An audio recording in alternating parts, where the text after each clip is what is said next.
Hey, it's MK, and I am hanging out with the Mixed Media Frenzy folks today, and this is the layout that we will be lifting. I have to say that my eye was drawn to specific things in this layout before I realized there was other things in the layout. So it is kind of, I don't know how to say it, but anyways, I have a piece of cardstock from close to my heart. These are the stamps that I will be using. Two of them are from 49 and Market, and the other one is a wallflower, I believe, or wildflower. I can't remember. I'm sorry. I have some scraps left over from a previous project that I kind of sort of am not sure what I'm going to use, but I'm going to try to put some of them on the page. And I have two photos instead of one. And then I picked out some gears because, of course, there's circles on the page, so why not? I also forgot to show you guys the mixed media that I'm actually going to be applying to this page. I have a gold ink from Magnolia. I have a gold texture paste, I think, or glaze from Vicki Boutin. And then I have a gold, which I can't remember the name of it, from Picket Fence that is also a paper glaze. So and a brown. I forgot that I pulled the brown out from paper Picket Fence. Yes. Anyways, I just basically stuck with the gold because of the fact that I wanted to make gears. So I am using a sponge dauber or distress tool, I don't know what the name of it's called, in order to get the texture pastes on, or the paint on the page. And I just basically used the round shape and kind of made it bigger or littler or however it worked.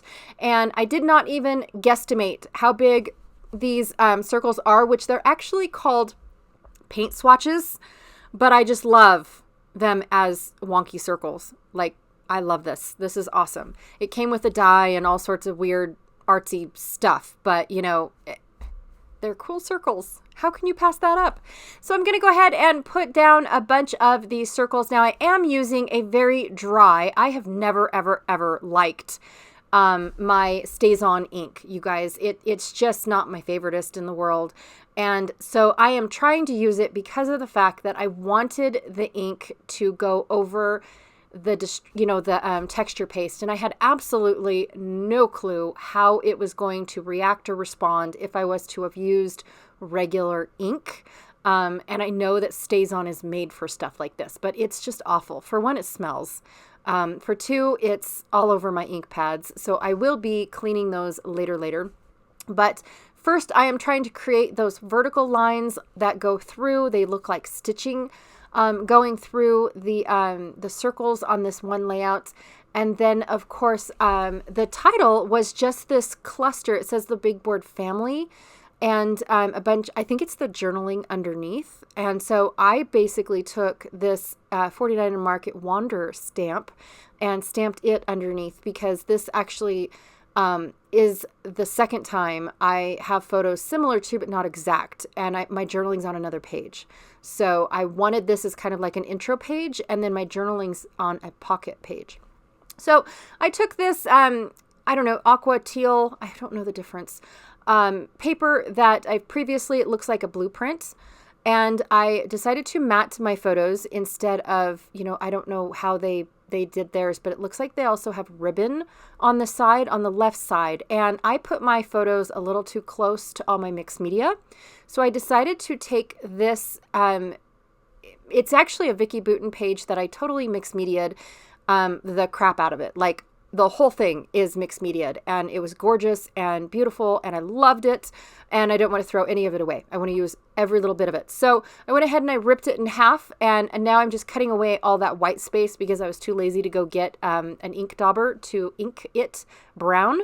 So I'm going to get rid of it, and then I have to really push hard on this distress tool to get it to distress, because it is super thick stuff, you guys.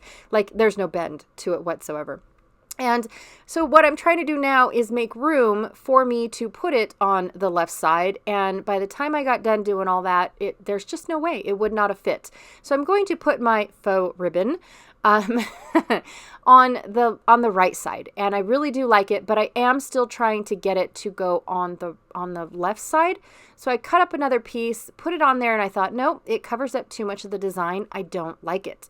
So I'm going to take all this paper and go put it in my bin, because I'm pretty much done. That is the layout. Honestly, I absolutely love it. It does need a few things, but this is what my eye caught originally in the layout, was all the circles, the little bit of ribbon on the side.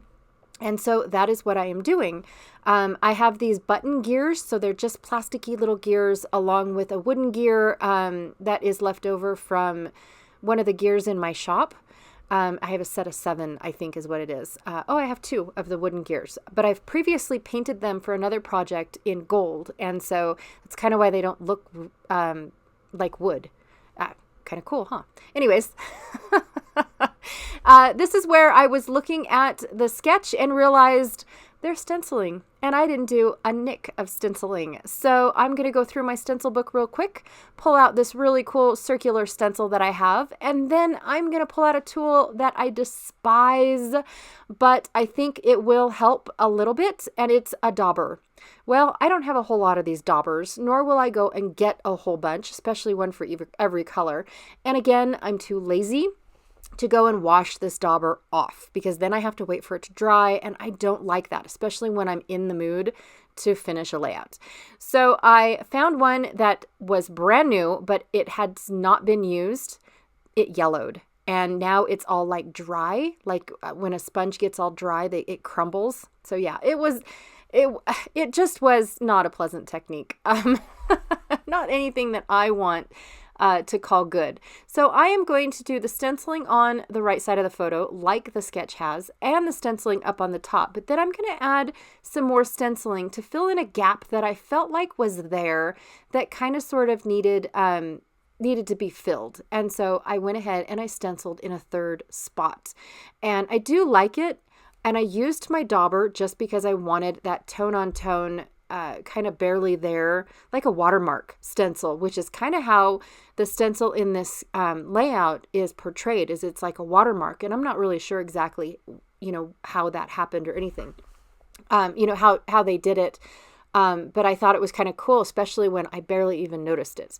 So anyways, I accidentally dropped my ink pad when I was stamping onto my layout. So I'm fixing my mess up by purposely putting the corner of the ink pad all the way around my page. So now it looks like I've done that on purpose, and you can't really tell that I did not, or that, it wasn't meant to be. Anyways, took some Tim Holtz mica spray and splattered on the layout just to give it a little bit of final touch. And I am done. I absolutely love how this turned out. Be sure to check out everyone else that is playing along with Mixed Media Frenzy Friday. All their links will be down below to their channels if you are interested in checking anybody else out. I myself am looking forward to seeing all of their interpretations of this sketch, or I'm sorry, layouts, because it is so open for interpretation. Anyways, thank you so much for joining me today, and I will see you all later. Bye.